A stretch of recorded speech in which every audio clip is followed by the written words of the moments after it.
It's like literally every chapter you read, they're like, we will probably die tomorrow. I'm like, well, this is only chapter 5, so I doubt it.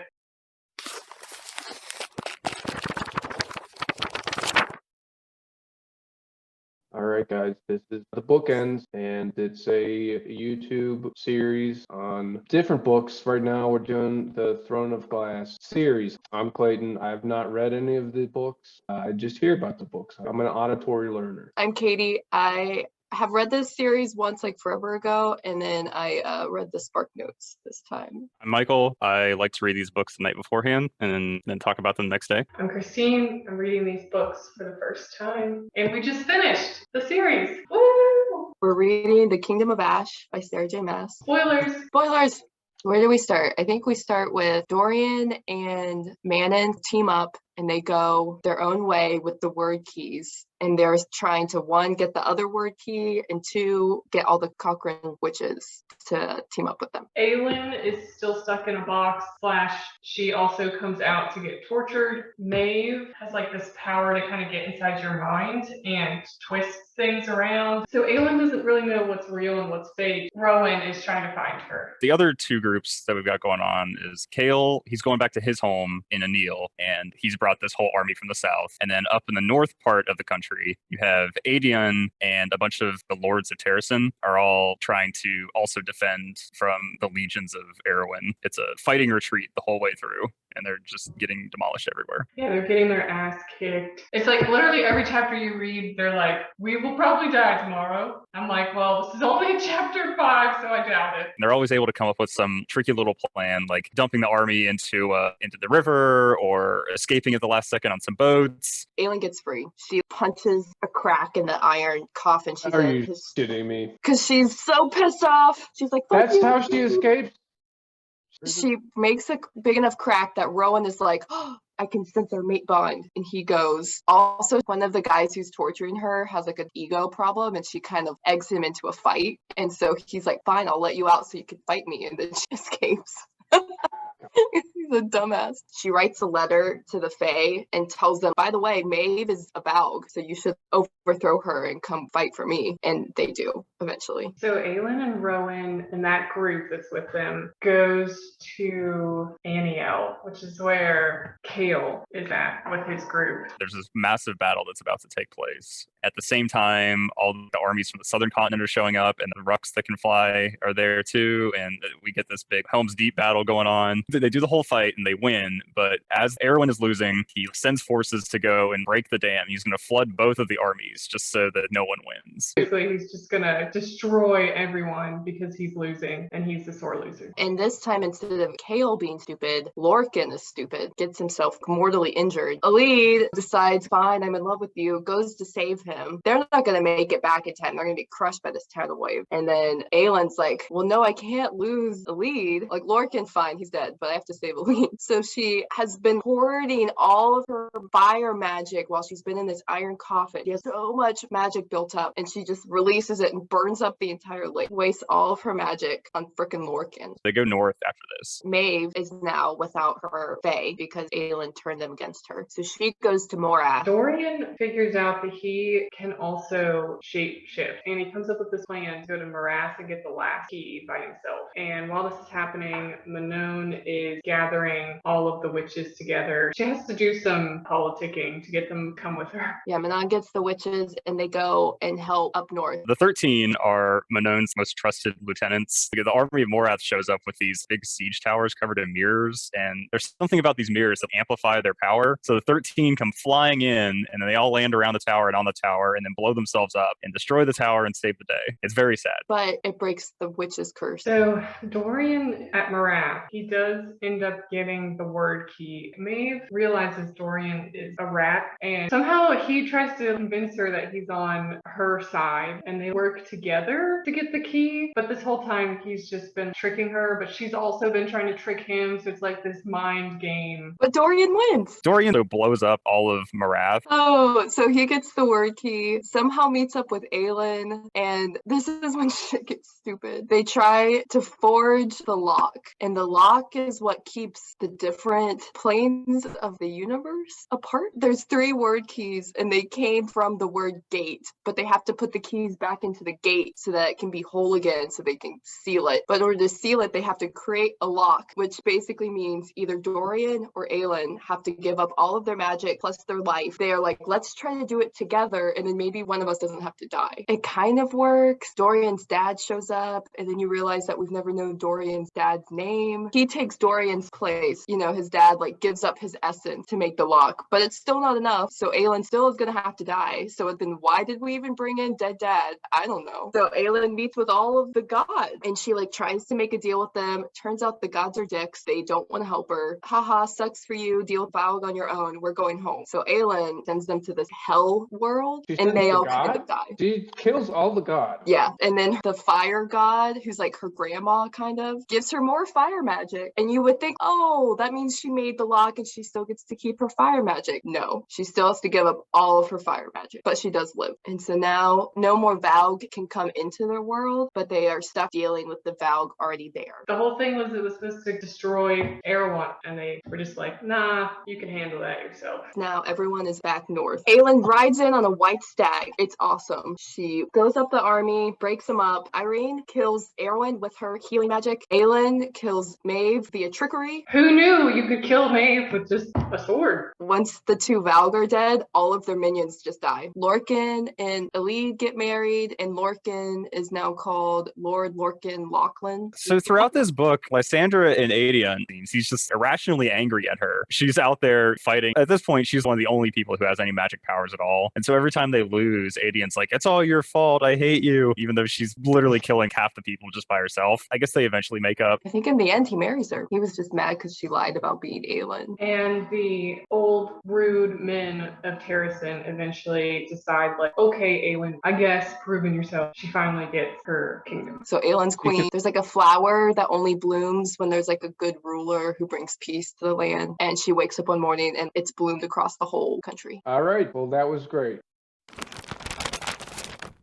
So what did you guys think of this book? Let's do some ratings here. What did you give it? And then what did you give this series? I'm going to give this book a 3. I didn't feel the very strong ending. It just feels like things get cobbled together at the end as you try to tie up loose ends. Everyone gets their happy ending. And then the series as a whole, I give it a 3. It's solid. It's just solid. All right, Katie, what do you think? I gave this book a 3.8. I actually thought it was a strong ending. I thought she did a good job of incorporating every character, and their plot had a point and they had an impact in the battle. But I agree that a lot of things seemed forced, like she made prophecies and she had to fulfill them, and some of that got overwritten. Also, I hate when a powerful female has to give up her power to save the day. I don't see why Aelin had to give up all of her power. Just let her keep it. Christine, boom. What do you think? I gave this book a 4. I gave this series a 4. I appreciate she obviously had a lot of characters and a lot of stories going on, and I think that she somehow weaved them all together, and that's going to take some skill. But I do feel like this book, it was just exhausting. The word keys, that made me so pissed. I also give the series a 4. I forgot. I'm glad I didn't read it, but I'm glad you guys told me all about it. With storms brewing over the lands of Terrasen and Aniel. Let's go to Katie. Thanks, Michael. As you see, we have a weather map. There is weather. I could show you the weather map. I could describe the weather map, but just know that there is weather. I read the book and I don't even know what that means. There is spice, but do we talk about the spice? Do we see the spice? No. There's some biting. We'll say biting wind, and there was some cold hands. Christine, our field reporter, has more detail. Yeah, I don't remember any explicit spicy scenes in this book. I think there were a couple of fade to black scenes or just poorly described scenes. It's like still going on in the background, like Katie's mentioned. Disappointed. What's your favorite robot scene in this book? Favorite convenient Deus Ex Machina that happened in this book? Mine is the white stag. So badass. She just rides him and the little folk into battle. Epic. So my favorite random bullshit that happens in this book, there's Vow Princess spiders that are also coming at them. And so to counter this, at the last second, Aelin opens a portal to let in the wolf people who have not really been mentioned at all in this book. I don't know. Maybe when Dorian is testing if he can shapeshift or not, and he shapeshifts into a woman, he's like, I wonder if I should just go touch myself before I go back. Well, that is complete bullshit. Okay. I don't think that's a Now we'll count it. Now what, details? I guess so. Drink. Let's go first. I can go first. What does your facial tattoo say about you? I'm gonna go around the world and explore different facial tattoos and culturally what they mean, and then we'll decide what looks best on Clayton. Okay. So first we have Native Americans.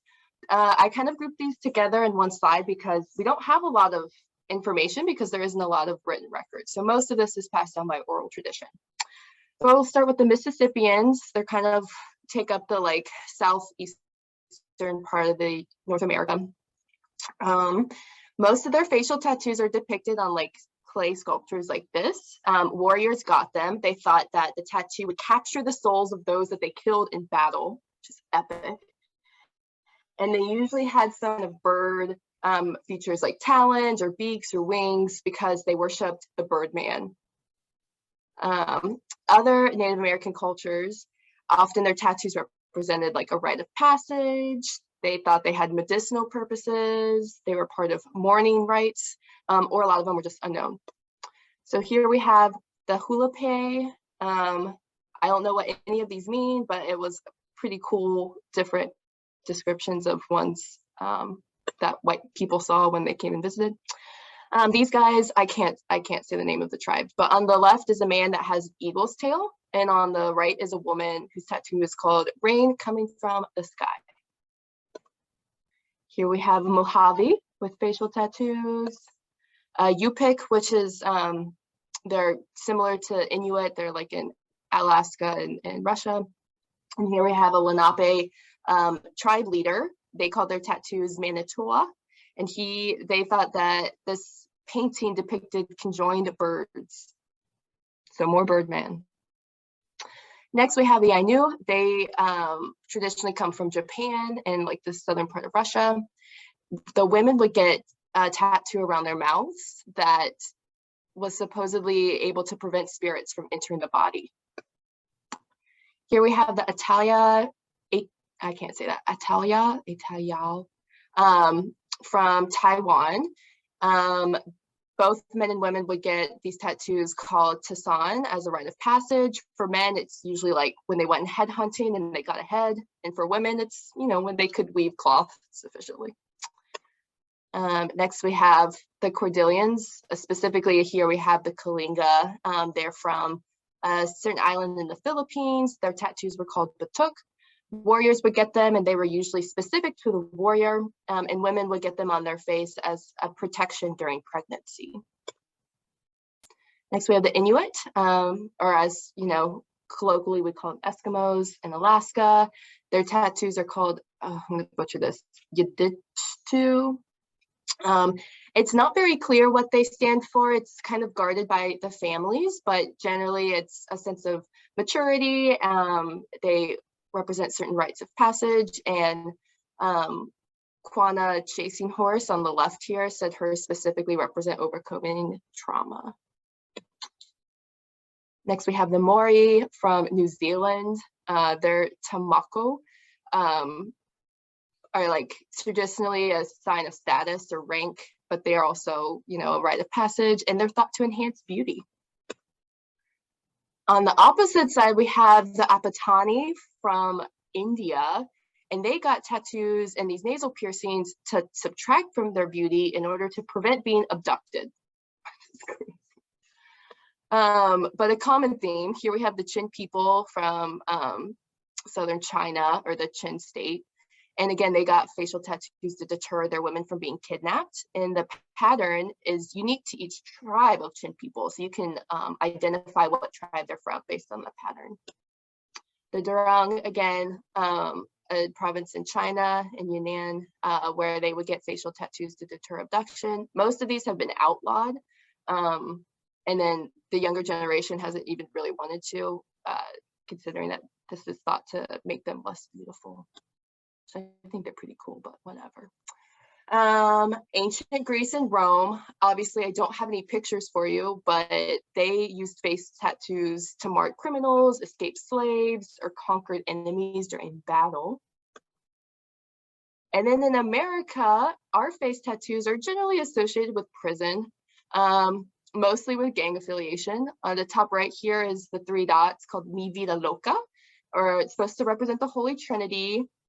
And Latinas or Latinos in general, it's not really gang specific. In the bottom, we have the teardrop. A lot of people think this means that they've killed someone, but generally it means that they have lost someone who's important to them. And then we have this guy who's a prime example of white supremacists. And they have there's so many different tattoos that are about Hitler. It's insane. And he has pretty much all of them on his face.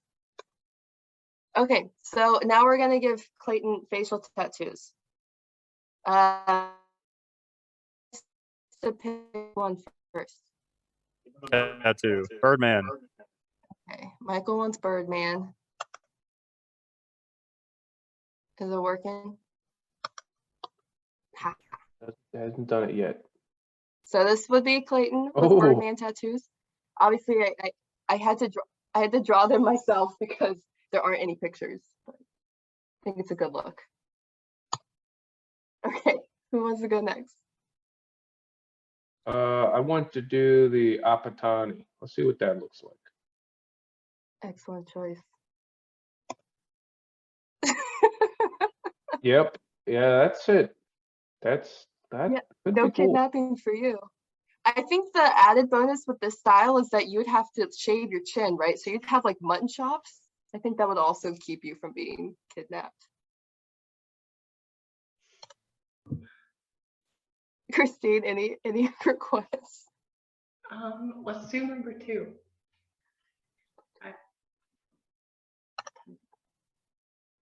Look at that. You're a headhunter now. Good job, Clayton. Okay, and let's see. I think I really liked, I'm gonna click the other ones. So this is I had to Photoshop your beard out of this, which is very challenging. So It doesn't even look like his face. I think it's pretty good. I think it was pretty well done. Oh no, okay, go back home. And then let's see, Rome. This is you as a slave. Oh, I forget what it says. It's I am a runaway, I think is what It says fugitive on it. Oh no, it says stop me, I am a runaway. That's what the tattoo most commonly reported is said to have been tattooed on their forehead. Okay, and then America. Have your Oh hell yeah. That's going on my LinkedIn. ICP is a way of life. That is really good Photoshop job, actually. Impression. That's what I got. Thanks for teaching us about tattoos. Rowan is a big inspiration for me, so I know what this is about, and this is a very misleading slide. So my presentation is on Aelin's steamiest scenes, the hottest scenes from Kingdom of Ash. So we only have 3. Oh my gosh, I thought I misspelled that. So there were really only 3 really hot and steamy scenes. So I'm going to start with number 3. Aelin and Rowan get married. In this, Aelin becomes the queen, double queen. He gets 2 crowns. She becomes Queen of Terrasen and the Fairy Queen. And Rowan says he'd never seen someone so beautiful. And everyone there gets to witness their wedding. But I got to give this number 3 because their whole the wedding consummation was all off screen. So it's psh, boo. Yeah. Number 2, Aelin boils a lake into steam. Is the second steamiest scene from this book.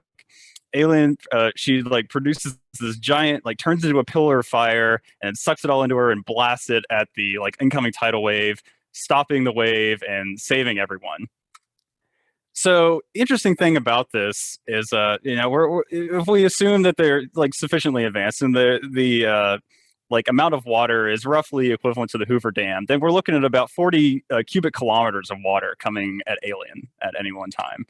So the energy necessary to boil this, as we all know from engineering, you know, you got to take the temperature necessary to get the water up to the boiling point, and then add in the heat of vaporization. In total, if we model Aelin as a single tube heat exchanger, we can calculate that it takes roughly 10 gigajoules, or roughly equivalent of 23 megatons of TNT, is the amount of energy necessary to boil this tidal wave that's coming at them. So how much energy actually is this? 23 megatons. In comparison, the bombs that we dropped in Hiroshima and Nagasaki were only 15 to 20 kilotons. So this is at least 1,000 times larger, the amount of energy that she's putting out here. The biggest nuclear device ever detonated, Tsar Bomba in Russia, was 50 megatons. But we could actually consider that, like maybe this is like roughly in the same ballpark, because this is assuming that she's pushed all the energy straight towards the tidal wave and none of it came backwards. I don't know. That's a little hard to believe. So the amount of energy she's putting out here, and we know it was a mile away. She was a mile away from the city, as described in the book.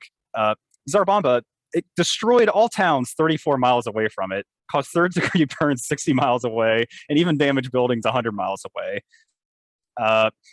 The explosion was seen from 40 miles high, and just the flare itself from the release of this amount of energy, you could see from 1,000 miles away. This blast wave circled the globe 3 times.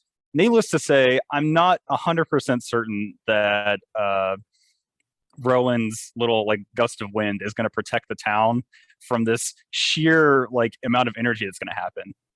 Oh, and in addition, like this is just if you're able to just like convert all the water into like steam instantly. What's actually going to happen as you like heat up the water is the water that you hit first will evaporate and then cause like a pressure wave.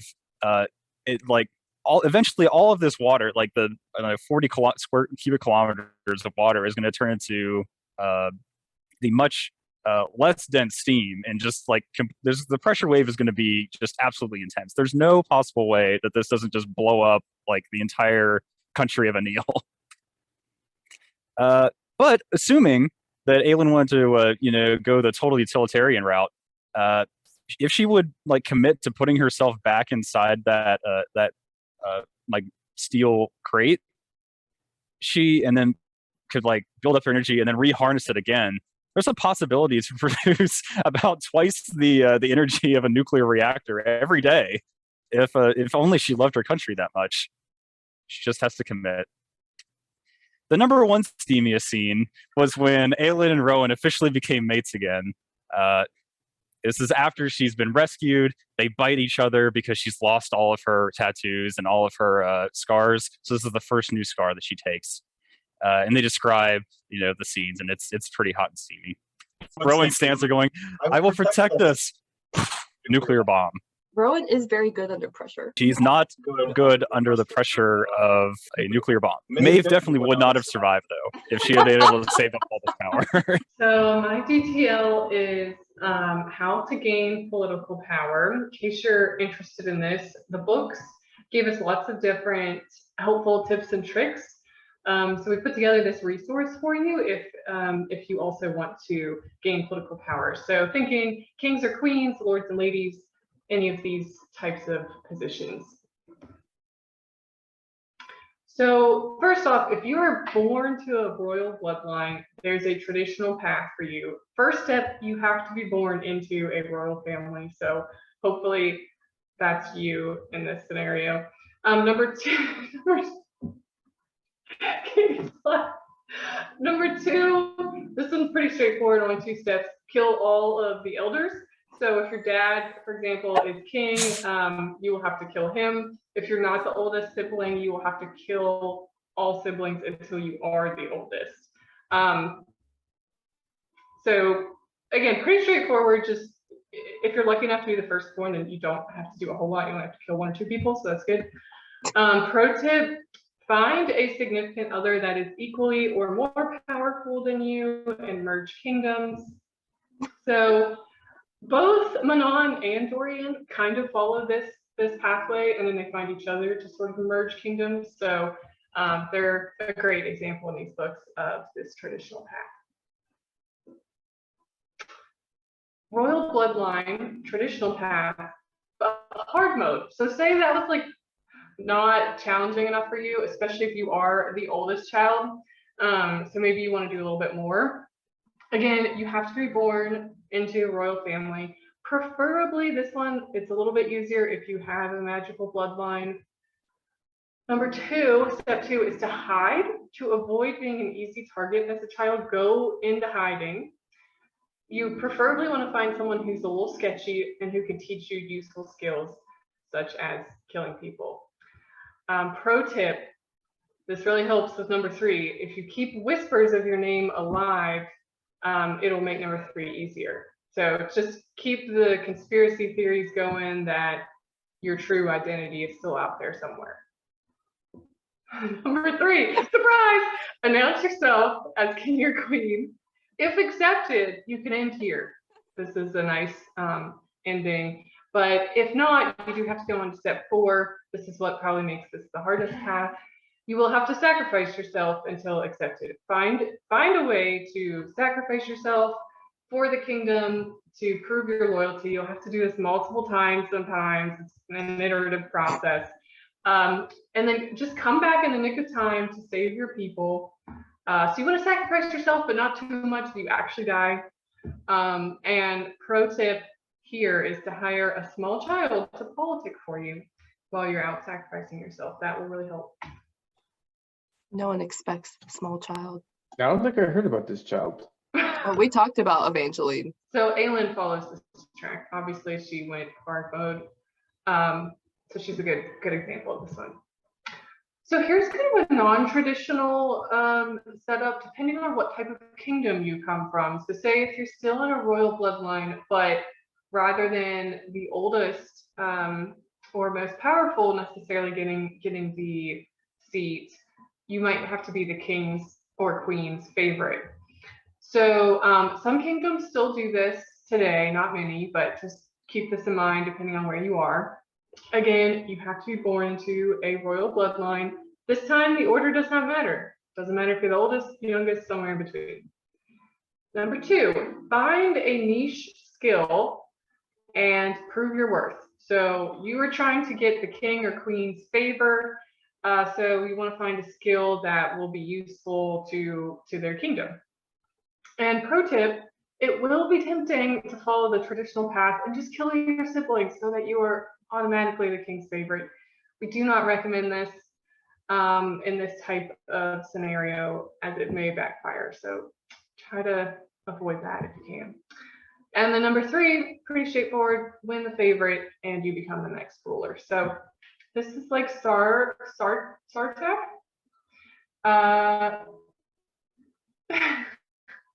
Let's see.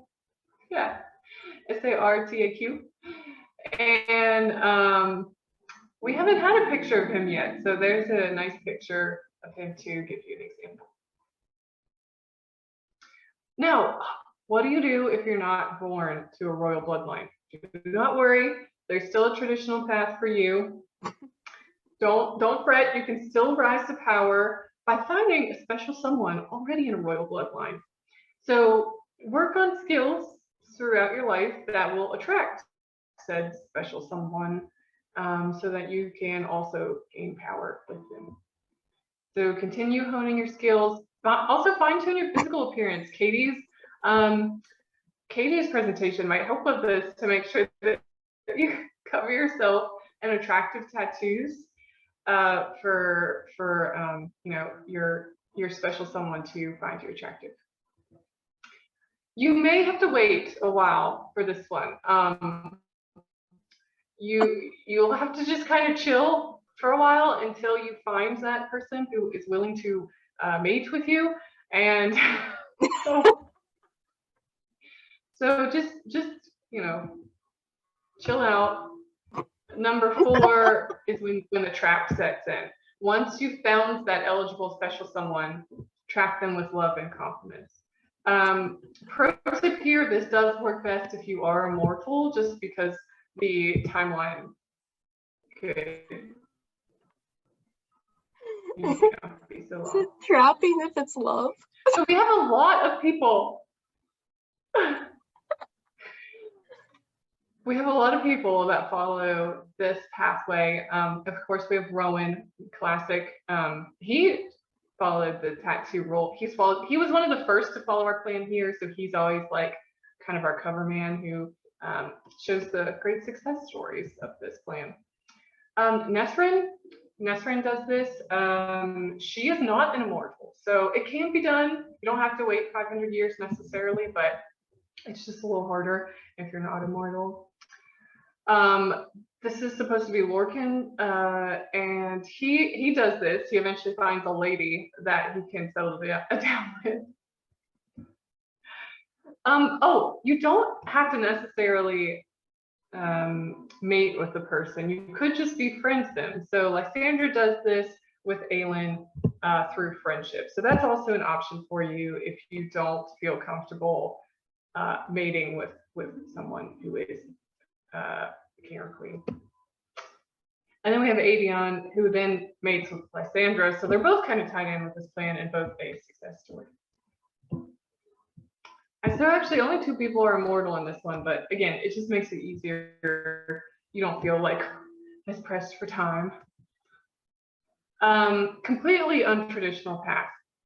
If you're bored with your existence and immortal, this path could work for you. First, learn word marks. Learn the ancient magic of word marks. Study up on that. It's going to be important. And you use those to open portals to other worlds. Leave your current world. Find another world that you prefer. It's best if this world is less powerful, so that you can actually take over it. And then you escape to this world forever.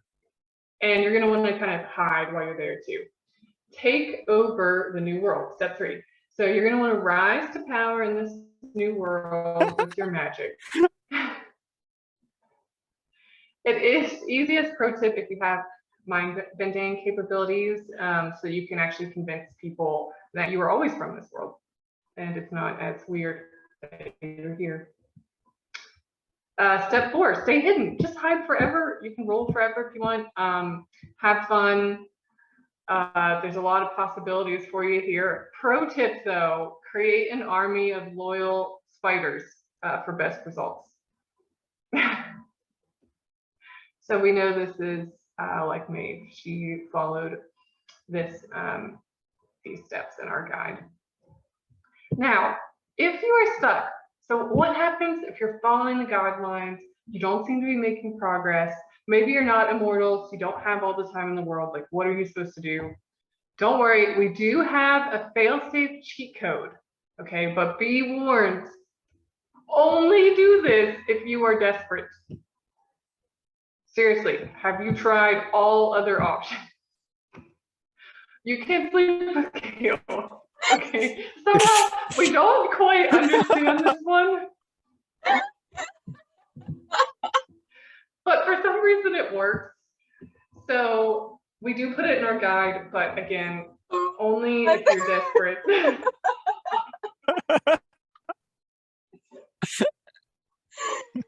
Oh my god.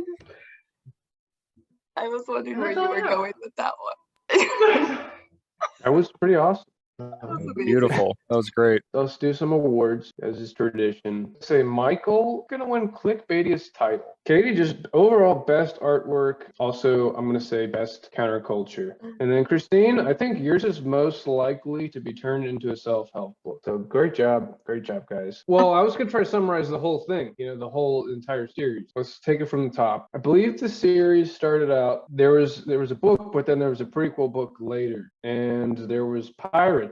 It was about pirates. The whole book was about pirates and slaves. And Aelin, which Aelin had another name prior to Aelin, and I don't remember what it was. She was hanging out with these pirates. She loved being a pirate until she figured out she would have to enslave a lot of people. And the Pirate King told her to do this, and she was like, no, I'm not going to do it. I'm going to free the slaves. Everyone's pissed off at her, mainly the Pirate King. Slaves aren't pissed. They're happy. Then I'm pretty sure the Pirate King makes her a slave somehow or something, and she's in a slave camp. And she's in the slave camp. She's working for the king. It's the king's slave camp. The king is a dick. I left a lot out of that. She was part of an assassin's guild or something, and maybe that's how she got in with the pirates. I don't remember. There's an assassin king. But she's in the slave camp now. She gets an opportunity to get out of the slave camp. The king is doing some sort of like Hunger Games like situation. She goes through these games. They're described very briefly. We don't really know what happens. You make your own weapons on part of it. There's watermelons involved in it. She wins the games. No, wait. These people, they are dying randomly. She's winning the games, but she's cheating, clearly, because all of these competitors are dying. But she is the world's greatest assassin, so I don't know what happened there. So she gets the honor of becoming the king's personal assassin. Next book, she's the king's assassin now. The king's telling her, oh, yeah, go kill this guy because he sucks and he owes me money or whatever. She doesn't like it. She's quickly like, I don't want to kill these people. So she acts like she kills them. She fake kills them. Somewhere in here, she kills the assassin king. Probably not the right timing. The king gets pissed at her again. She's exiled or something like this. And she goes to another land that has magic. Actually, I feel like Kale sent her to this place. Anyways, this place is cool. She's taught a lot of things. She finds out she's a god-like creature. She takes her new name, Aelin. She's taught by a blind man, and he is very charismatic. At that point, she leaves. She goes back to the real world. Oh, yes. She could turn into some kind of bird creature. No, actually, no. She turns into another human, but she only can turn into humans, and it's only one, and it's herself. So it's kind of a shit power. And then she's going to kill the king because they want to have magic again, and the king is banned magic. Somehow they kill the king, and Kale, I think Kale mainly does it. He does some kind of master plan. He distracts the king. They find out the king was possessed by these Vow people. Next book, Kale heroically sacrifices his body, and he's paralyzed. So he goes to a land where they are specialized in medicine, and he is healed. And he falls in love with one of the ladies that heals. I feel like they don't like each other first. It's a bunch of Kale drama shit. Anyways, that's all great, and Kale gets his legs back, and he is now, I think he gets powers too. He can like heal or something. Meanwhile, the armies are being formed. There's the witch people, there's the damn Vow people, and then our heroes are making an army too. Aelin is making a sweet army, and they all meet at a beach. They start fighting. There's this giant battle. She's in the middle of some shit, and then boom, here comes the Vow people, and then they trap her in a box. That leads us to where we were today, which she's in this box for a while. She doesn't like it. She's being tortured sometimes, but then she decides to break out. So she breaks out of the box. She kills her captors, and then she goes back, and they find all the rest of the words, and once they have all these words, they are locked the door to the other dimension because that was important for some reason. They make this lock. Dorian's dad somehow involved here. That's getting real hazy for me, but I know that they make this lock. They've used up all their powers, except she also evaporates a lake. I guess that didn't take that much. That wasn't a big deal. Just evaporates one quick lake. So then they just have to kill this Maeve woman. Somehow they stab her, and that's it. And everything is good. It's happily ever after. That was so accurate. I'm surprised you remembered that far back. See, I've been listening. You'd think And you didn't even have to read. You have to read any of it. What is the next thing? So we're going to do some D&D. But then what are we reading after that? The Invisible Life of Addie LaRue would be a good one. Like, comment, subscribe, share. Okay. Bye.